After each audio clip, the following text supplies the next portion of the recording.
से ही है, लेकिन राजनीति में इस प्रश्न के मायने थोड़े गहरे हैं। ये आपके परीक्षा के पॉइंट ऑफ व्यू से इंपॉर्टेंट भी है। इंपॉर्टेंट क्यों है साहब? क्योंकि इन दिनों एक सुर्खी है और वो है यूपी का इलेक्शन। यूपी का इलेक्शन उम्मीद है कि आज से 6 महीने के बाद में उसकी तारीखें वगैरह सब निकल के आ ही जाएंगी, हो सकता है पहले भी आ जाए। यूपी के इलेक्शन से पहले एक और सुर्खी बनी और वो था यूपी की इलेक्शन में सभा, जो इलेक्शन होने वाला है वो विधानसभा का होने वाला है। भारत की सबसे बड़ी विधानसभा यानी सदस्यों के हिसाब से सबसे बड़ी संख्या विधानसभा में वो उत्तर प्रदेश में ही है। कमेंट बॉक्स में बता दीजिए कुल कितनी सीटें हैं विधानसभा के अंदर, उत्तर प्रदेश की विधानसभा के अंदर। हम आपको यहां पर बताने जा रहे हैं कि जिस विधानसभा का चुनाव प्रस्तावित है उसका डेप्यूटी स्पीकर का हाल ही में निर्वाचन हुआ। अब आप पूछेंगे तो निर्वाचन हुआ का मतलब क्या है? मैंने कहा भाई उस पॉलिटिकल मतलब उस विधानसभा के अंदर जो उपसभापति है वो हाल ही के अंदर बनाए गए हैं, चुन करके बिठाए गए हैं। कौन बनाए गए हैं? नितिन अग्रवाल। कौन है ये हरदोई से विधायक हैं, समाजवादी पार्टी के पहले नेता रह चुके हैं। इनके जो पिताजी हैं नरेश अग्रवाल जी, वो भी समाजवादी पार्टी के बागी नेता रह चुके हैं। समाजवादी पार्टी के माध्यम से राज्यसभा भी गए थे। नरेश अग्रवाल जी जो हैं वो समाजवादी पार्टी में मुलायम सिंह जी का जब समय चलता था उस समय काफी कद्दावर नेताओं में उनकी गिनती होती थी। बिल्कुल 403 बच्चे लिख के भेज रहे हैं, एक एंग्लो इंडियन 404 हो गई। ठीक है, कहने का अर्थ यह है कि इस विधानसभा के अंदर डेप्यूटी स्पीकर पर नितिन अग्रवाल जी को बिठाया गया। आपने अगर बात को ध्यान से सुना तो ये समाजवादी पार्टी के विधायक हैं। अब आप पूछेंगे समाजवादी पार्टी के विधायक हैं, ये बताना जरूरी क्यों था? हमने कहा इसलिए था क्योंकि वर्तमान में जो उत्तर प्रदेश की विधानसभा है उसमें मेजॉरिटी बीजेपी विधायकों की है। तो फिर बोले इसमें क्या बवाल है? बवाल यह है कि यदि बीजेपी के विधायकों का बहुमत है तो जीतना तो बीजेपी की तरफ से खड़ा हुआ व्यक्ति चाहिए था। भाई समाजवादी पार्टी तो अपोजिशन में बैठती है। ऐसी स्थिति में समाजवादी पार्टी का विधायक चुनाव जीत कैसे गया डेप्यूटी स्पीकर का? आंसर है कि बीजेपी के विधायकों ने उसे अपना विधायक बना के उतार दिया, यानी बीजेपी वालों ने अपनी तरफ से समर्थन देकर के उन्हें क्या बना दिया? डेप्यूटी स्पीकर बना दिया। वाह साहब, ये तो तगड़ा प्रेम चल रहा है, ये तो अच्छी बात है। तो मतलब इसमें बुराई क्या है? फिर न्यूज क्यों बनी साहब? ये न्यूज इसलिए बनी क्योंकि समाजवादी पार्टी ने उन्हें विधायक के पद से हटाने के लिए बहुत पहले ही स्पीकर को एंटी डिफेक्शन लॉ के तहत, दल बदल विरोधी अधिनियम के तहत लोकसभा वो उनका जो विधानसभा का जो स्पीकर है उनके पास पहले से शिकायत भेजी हुई है कि साहब इन्हें हटा दीजिए क्योंकि ये हमारी बातें नहीं मानते हैं। अब आप पूछेंगे कि ये क्या होता है? चलिए इसको थोड़ा सा विस्तार से और बताते हैं। तब तक के लिए आप थोड़ी हेडलाइंस वगैरह देख लीजिए और आपको उत्तर प्रदेश की ये राजनीतिक घटना हम सिखा रहे हैं। आप यहां पर जिन्हें देख रहे हैं ये उत्तर प्रदेश के स्पीकर हैं, ये डेप्यूटी स्पीकर हैं जिन्हें मिठाई खिला करके स्वागत किया जा रहा है।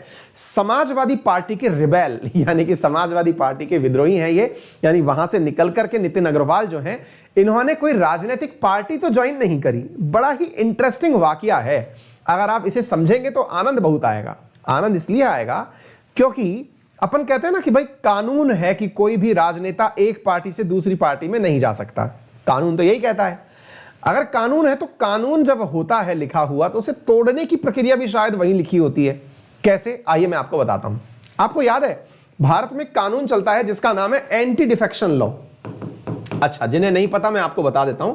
एंटी डिफेक्शन लॉ का मतलब यह है कि एक राजनीतिक पार्टी, इस पॉइंट को ध्यान से सुन लीजिएगा, इससे आपको समझ में आ जाएगा। मैं थोड़ा ड्राइंग के साथ समझा देता हूं आप लोगों को। मान लीजिए एक राजनीतिक पार्टी है, उसके अंदर बहुत सारे विधायक हैं, ये सब बहुत सारे विधायक इस राजनीतिक पार्टी के अंदर बैठे हुए हैं। ठीक है, अच्छा ये एक पॉलिटिकल पार्टी है। अच्छा, अब क्या है ना कि इस राजनीतिक पार्टी से कुछ विधायक निकल करके एक दूसरी राजनीतिक पार्टी में जाना चाहते हैं, एक अन्य पॉलिटिकल पार्टी में जाना चाहते हैं। उसके पास थोड़े विधायक ज्यादा हैं और उनके पास में ये जाना चाहते हैं। ठीक है साथियों, चलिए साहब यहां पर ये दो, मान लीजिए कि एक विधायक निकल करके यहां से यहां जाना चाहता है। अलाउड नहीं है ऐसा करना। क्यों नहीं है साहब? अगर आपने एक राजनीतिक पार्टी के टिकट पर यह चुनाव जीता था, उदाहरण के लिए आप समाजवादी पार्टी के हुआ करते थे, आपने समाजवादी पार्टी से बीजेपी ज्वाइन करने के लिए तैयारी करी, लेकिन कब करी? जब आप जीते तो थे समाजवादी के मतलब टिकट पर, और अब आप मिलना चाहते हैं बीजेपी के साथ। तो टेक्निकली एक कानून यहां आड़े आता है जिसे कहा जाता है अनुसूची 10 के अंदर, जिसे आप काउंट करते हैं anti defection law. Anti defection law यह कहता है कि कोई भी व्यक्ति ऐसा कर नहीं सकता। तो आप पूछेंगे कर दिया तो, बोले कर दिया ना अगर ऐसा, तो मुद्दा यह है कि उसकी सदस्यता रद्द हो जाएगी। अब इस पॉइंट को ध्यान से समझना। एंटी डिफेक्शन लॉ के अंतर्गत यह कहा गया है कि यदि कोई भी व्यक्ति ऐसा कारनामा कर देता है तो वो विधायक ही नहीं बचेगा। अब आप पूछेंगे कि यह निर्णय कौन लेगा कि वो विधायक ही नहीं बचेगा? यहीं पर सारा पेच अटका हुआ है। यह निर्णय कौन लेगा कि वो व्यक्ति, मान लीजिए कि यह व्यक्ति एक्स जो है ये इस पार्टी में मिलने जा रहा है, यह निर्णय कौन लेगा? तो आंसर है स्पीकर ऑफ द हाउस। यह पॉइंट पकड़ लीजिए, यहीं पर सारा की सारा कृपा जो है ना इसकी यही छुपी हुई है। आंसर क्या है? स्पीकर ऑफ द हाउस, यानी कि उस सदन का जो अध्यक्ष है वो डिसाइड करेगा कि यह व्यक्ति अपनी योग्यता रखता है विधायक की या विधायकता रद्द कर देनी चाहिए। समाजवादी पार्टी से नितिन अग्रवाल ने बीजेपी के समर्थन से डेप्यूटी स्पीकर का चुनाव जीत लिया। इससे पहले समाजवादी पार्टी इन्हें विधायकी से हटाने के लिए स्पीकर महोदय को लिखित में रिक्वेस्ट दे चुकी थी कि जनाब इन्हें समाजवादी पार्टी से ही नहीं विधायकी से ही रद्द कर दीजिए, इनका वो कर दीजिए, मतलब इनको हटा दीजिए, विधायक हम नहीं मानते क्योंकि दल बदल विरोधी अधिनियम का इन्होंने उल्लंघन किया है, इन्होंने अब हमारी बात नहीं मानी। अब आप पूछेंगे ऐसी कौन सी बात नहीं मानी? ये क्या नितिन अग्रवाल भाजपा में मिल थोड़ी गए, ये तो इसी में बैठे हैं। अब इसके पीछे दूसरा पॉइंट सुनिए, असल में कारण क्या होता है। मुद्दा यह है साथियों कि यदि कोई भी राजनीतिक पार्टी अपने सदस्यों से यह कहे कि आप सबको मुख्य सचेतक की बात माननी है, अब यह कौन होता है? विप। अब मैं इसको ऐसे समझाता हूं। मान लीजिए आप 10 दोस्त हैं, 10 दोस्तों में से एक दोस्त ने यह कहा, अब 10 दोस्तों ने एक लीडर, एक ग्रुप बना लिया, एक पार्टी बना ली, उसमें से एक ग्रुप का आपने एक व्यक्ति को यह जिम्मेदारी दी कि इसकी बात सब लोग मानेंगे, उसका नाम होता है विप। विप को बोलते हैं हिंदी में मुख्य सचेतक। एक प्रकार से जैसे क्लास में मॉनिटर होता है, आपके ग्रुप के अंदर एक लीडर होता है, ऐसे ही पॉलिटिकल पार्टी में एक लीडर होता है जिसका नाम होता है मुख्य सचेतक। वो क्या कहता है? वो ये कहता है कि इसको हम सबको मिलकर के इन्हें वोट देना है। किन्हें वोट देना है? बोले किसी भी XYZ को वोट देना है। तो सभी विधायकों को वो बात मानना अनिवार्य है, या ग्रुप के उन सभी सदस्यों को मुख्य सचेतक की बात मानना अनिवार्य है। यदि कोई भी पार्टी का सदस्य मुख्य सचेतक की बात नहीं मानता, ऐसी स्थिति में उसके ऊपर एक्शन लिया जा सकता है। एक्शन क्या होता है? एक्शन के नाम पर उसकी सदस्यता रद्द की जा सकती है, उसकी विधायकी छीनी जा सकती है। तो अब आप पूछेंगे ऐसा क्या हुआ? मान लीजिए समाजवादी पार्टी के अंदर नितिन अग्रवाल थे, नितिन अग्रवाल ने समाजवादी पार्टी में रहते हुए मुख्य सचेतक की बात नहीं मानी। कौन सी बात नहीं मानी? बात यह कि डेप्यूटी स्पीकर के इलेक्शन में समाजवादी पार्टी ने अपना भी कैंडिडेट खड़ा किया था, तो तुमने उस कैंडिडेट को वोट क्यों नहीं दिया? खुद जाके कैसे बैठ गए? तुमने पार्टी की लाइन में काम ही नहीं किया। ऐसी स्थिति में यहां से पहले ही समाजवादी पार्टी ने अपनी तरफ से शिकायत स्पीकर को भेज रखी थी कि साहब इस व्यक्ति को हम नहीं चाहते, इसको हटा दीजिए। लेकिन हुआ क्या? हुआ यह कि स्पीकर 2 साल से यह फाइल दबा के बैठे हुए थे। यही सवाल बनता है कि जब पूरा निर्णय स्पीकर खुद लेता है, और स्पीकर जनरली उस पार्टी का होता है जो बहुमत में है, जो सरकार में है, सरकार में जो है उसका स्पीकर है, स्पीकर ने समाजवादी पार्टी की शिकायत को अपने पक्ष में दबा के रख लिया। अब आप पूछेंगे कि क्या भारत के संविधान में ऐसा कोई प्रावधान नहीं है क्या कि स्पीकर को कितने दिन में आंसर लेना है या कितने दिन में निर्णय लेना है? जी नहीं है, ये इसकी कमी है और स्पीकर ने इसी का फायदा उठाया। जनाब उसने निर्णय ही नहीं सुनाया, निर्णय नहीं सुनाया, और तो और उसको पूरी तरह से रद्द कर दिया उस एप्लीकेशन को, और उसी बंदे को डेप्यूटी स्पीकर के चुनाव पर उतरवा करके डेप्यूटी स्पीकर बना दिया। अब मजेदार बात सुनिए, अगर कोई यह पूछे कि नितिन अग्रवाल क्या है, विधायक थे अब डेप्यूटी स्पीकर हैं, क्या उनकी विधायकी गई? आंसर है जी नहीं गई। विधायकी चली जाती तो डेप्यूटी स्पीकर रह पाते? जी बिल्कुल नहीं रह पाते। हां यह जरूर है कि रह पाते, लेकिन तब तक के लिए जब तक 6 महीने के लिए अलाउड होता है तब तक के लिए। अगर टेक्निकली चाहे तो सरकार यह भी कर सकती थी कि भाई उनकी सदस्यता को रद्द करती, फिर से उनको डिप्टी स्पीकर बना देती, क्योंकि अपने देश में संविधान में यह प्रावधान है कि यदि आप कोई चुनाव नहीं भी जीते हैं तो आप प्रधानमंत्री तक बन सकते हैं 6 महीने के लिए, फिर आपको चुनाव जीतकर आना पड़ेगा, चाहे चुनाव जीत करके आप लोकसभा आए या राज्यसभा। अगर आप मुख्यमंत्री हैं तो आपको विधानसभा या विधान परिषद, आप कोई भी पद पर हैं, आपको लाया जा सकता है। बड़ा सवाल था ये। ऐसी स्थिति में ये जो कारनामा हुआ, इस कारनामे ने अपने आप में एंटी डिफेक्शन लॉ के अंदर एक अलग ही प्रकार की कमी निकाल के दे दी। अभी तक तो लोग ये सोचते थे कि साहब पार्टी के विधायकों को इस्तीफा दिलवा दो, फिर चुनाव में खड़ा कर देना, हम अपने टिकट पे जिता लेंगे उनको। भाई ज्योतिरादित्य सिंधिया जो हैं वो कांग्रेस से भाजपा में कैसे गए थे? उन्होंने अपने पद से अपनी पार्टी का विधायकों का इस्तीफा दिलवा दिया, एमपी में री इलेक्शन हुए, भाजपा के टिकट में उनके समर्थक विधायक चुनाव लड़ लिए, जीत गए। अब ये तरीका भी होता आया, यानी एंटी डिफेक्शन लॉ के अंदर ये कमियां निकल के आ रही हैं। आपसे अगर पूछा जाए कभी कि बताइए दल बदल विरोधी अधिनियम अब पंगु हो गया है, तो आपके पास एन नंबर ऑफ एग्जांपल्स हैं जिनके माध्यम से आप बता सकते हैं कि किस प्रकार से लोकतांत्रिक प्रक्रिया जो है, जिसकी सुरक्षा के लिए एंटी डिफेक्शन लॉ लाया गया था, वो अपने आप में अब एक प्रकार से खुद को उसे सहायता की जरूरत पड़ गई है। हाँ भाई, 10वीं अनुसूची के अंदर है, आपको उम्मीद है आपको ये मालूम होगा। तो नितिन अग्रवाल फिलहाल के लिए स्पीकर बन गए हैं, डेप्यूटी स्पीकर। अब सवाल बनता है, सर ये संवैधानिक पद है क्या? बिल्कुल सही है साथियों। भारत के संविधान के अंदर स्पीकर और डेप्यूटी स्पीकर का जो पद है वो लोकसभा हो या विधानसभा, लोकसभा में आर्टिकल नंबर 93 के अंदर लिखा हुआ है, और जो विधानसभा है उसके अंदर आर्टिकल नंबर 178 में लिखा हुआ है।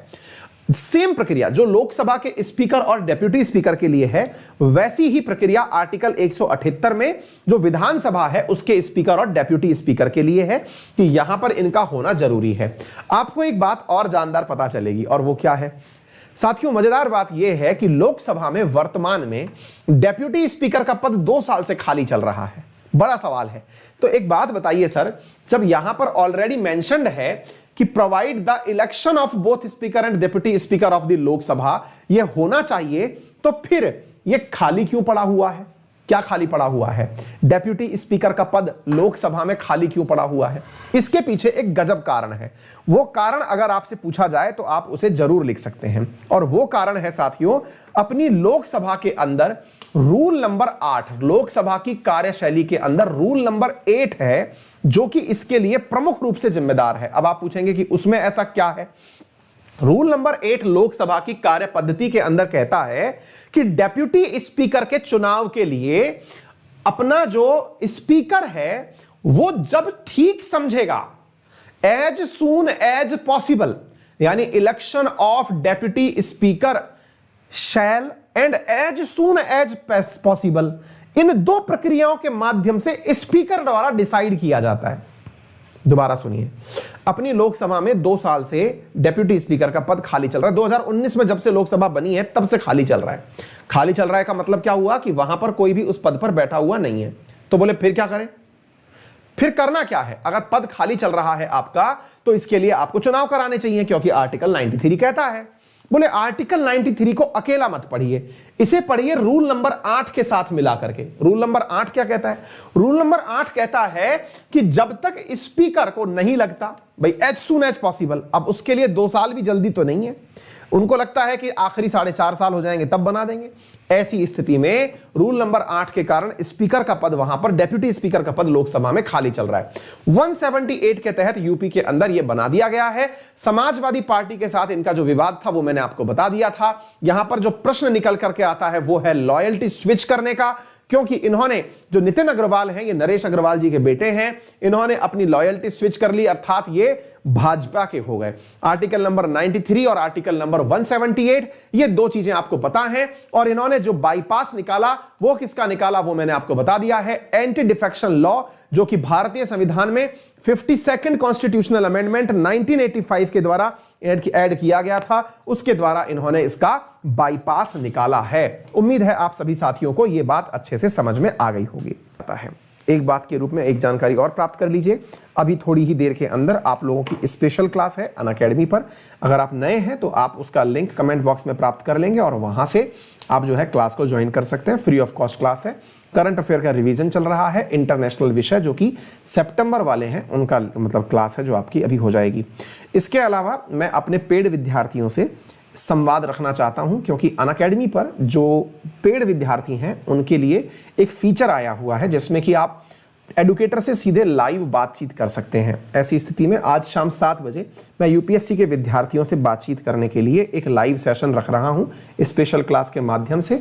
जो भी मेरे पेड विद्यार्थी हैं वो वहां पर पहुंच करके मुझसे कोई भी अगर उनकी दिक्कत चल रही है, परेशानी कोई भी है, तो वो बातचीत कर सकते हैं।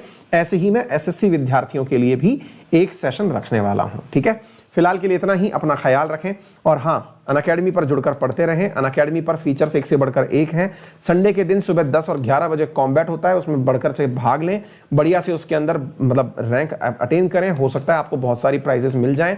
अनअकैडमी पर इस समय कोर्सेज चल रहे हैं शानदार 45,000 रुपए में प्री मेंस और ऑप्शनल सारी चीज़ें आपको मिल जा रही हैं विद बुक्स वगैरह। आप उसे ज्वाइन कर सकते हैं।